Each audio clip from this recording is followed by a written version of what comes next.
Mungu ametoa na Mungu ametwaa. Jina lake lihimidiwe.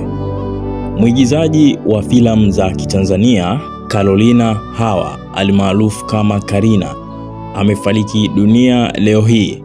Kwa taarifa zilizotufikia ni baada ya kwenda nchini India kwa ajili ya kufanyiwa operation ya tumbo ambalo lilikuwa likimsumbua kwa muda mrefu, na ilitarajiwa angerudi leo hii baada ya matibabu. Carolina amefariki dunia New Delhi nchini India. Ilitarajiwa kurejea leo baada ya kufanyiwa operation kubwa ya tumbo ambalo lilikuwa likimsumbua kwa muda mrefu. Kwa taarifa zilizotufikia, zilifanyika jitihada kubwa kadiri wawezavyo, lakini kwa mapenzi ya Mungu alimpumzisha mja wake. Global walikuwa naye bega kwa bega na ndio wamethibitisha taarifa hii ya kifo cha Carolina Hawa. Pia William Mtitu amethibitisha hili kwa kuandika, Carolina mdogo wangu, umekwenda, ama kwa hakika umepambana sana kwa kuokoa uhai wako, lakini Mungu alikuwa na mipango yake juu yako.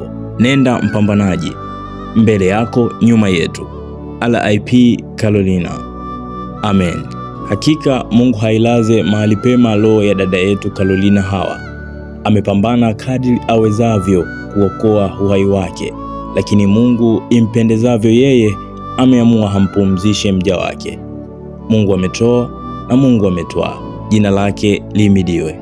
Hii ni Kiss Deus TV. Tutazidi kukupa mrejesho na kukufahamisha juu ya msiba huu. Mpaka wakati mwingine. Chao.